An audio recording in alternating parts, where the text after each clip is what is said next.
തൊടുപുഴയിലെ ദൃശ്യങ്ങളാണ് നമ്മൾ കാണുന്നത്. അവിടെയും പ്രവർത്തകരുടെ പ്രതിഷേധം നേരത്തെ അവിടെ ടയറുകളൊക്കെ റോഡിൽ കൂട്ടിയിട്ട് കത്തിച്ച് വലിയ തോതിൽ പ്രവർത്തകരുടെ പ്രതിഷേധം അവിടെ മാറുന്നുണ്ട്. അതൊരു സംഘർഷത്തിലേക്കൊക്കെ നേരത്തെ വഴി മാറിയിരുന്നു.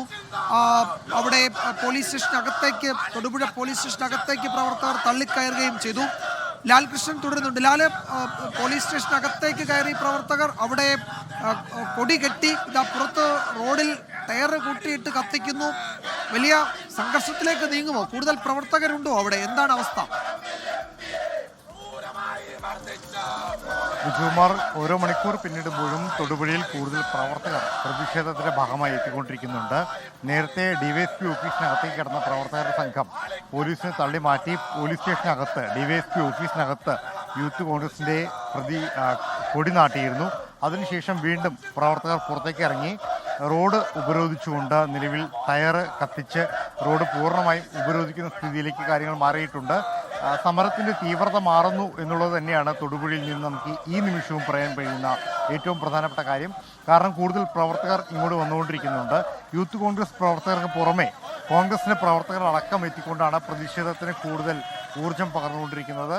വലിയ രീതിയിൽ പോലീസിന്റെ സന്നാഹമടക്കം, നേരത്തെ ഡിവൈഎസ്പിയുടെ ഒരു സ്ക്വാഡായിരുന്നു എങ്കിൽ അതിൽ കൂടുതൽ ഉദ്യോഗസ്ഥരടക്കം എത്തിക്കൊണ്ട് പ്രതിഷേധത്തെ തടയാൻ വേണ്ടിയിട്ടുള്ള സന്നാഹത്തെ ഒരുക്കിക്കൊണ്ടിരിക്കുന്നുണ്ട്.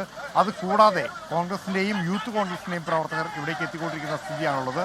സംഘർഷഭരിതമായ ഒരു സാഹചര്യത്തിലേക്ക് തൊടുപുഴ നഗരമടക്കം മാറിക്കൊണ്ടിരിക്കുന്നുണ്ട്. പ്രധാനമായിട്ടും ഷാഫി പറമ്പിൽ എംപിക്ക് നേരിട്ട മർദ്ദനവും അതുമായി ബന്ധപ്പെട്ടുള്ള പ്രതിഷേധവുമാണ് കൂടുതൽ ശക്തമായിക്കൊണ്ടിരിക്കുന്നത് എന്ന് തന്നെ പറയാം.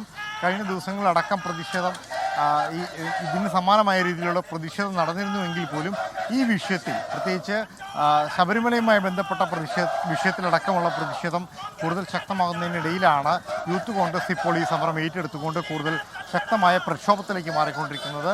റോഡ് പൂർണ്ണമായും, പ്രത്യേകിച്ച് പാലാ ഭാഗത്തേക്കുള്ള റോഡ് പൂർണ്ണമായും ഉപരോധിച്ചുകൊണ്ട് റോഡിൽ ടയർ കത്തിച്ചുകൊണ്ടാണ് പ്രവർത്തകർ ഉപരോധം തീർത്തിരിക്കുന്നത്. കൂടുതൽ പ്രവർത്തകരും ഇവിടേക്ക് എത്തിക്കൊണ്ടിരിക്കുന്നുണ്ട്. പെട്ടെന്ന് തീരുമാനിച്ചൊരു പ്രക്ഷോഭമായിരുന്നുവെങ്കിൽ പോലും ഇത് അവിടെ തൊടുപുഴയിലാണ്. അവിടെ പാല റോഡ് ഉപരോധിച്ചുകൊണ്ടാണ് അവിടെ പ്രവർത്തകരുടെ പ്രതിഷേധം. ടയറൊക്കെ കൂട്ടിയിട്ട് കത്തിച്ച് റോഡിൽ ഇടുകയാണ് അവിടെ. ലോകത്തെവിടെയായാലും ഏത് സമയത്തും 24 വാർത്തകളും ഓഗ്മെന്റഡ് റിയാലിറ്റി പാക്കേജുകളും എക്സ്പ്ലെയിനറുകളും വിശദമായി കാണാൻ ഞങ്ങളുടെ യൂട്യൂബ് ചാനൽ നിങ്ങൾക്ക് സബ്സ്ക്രൈബ് ചെയ്യാം.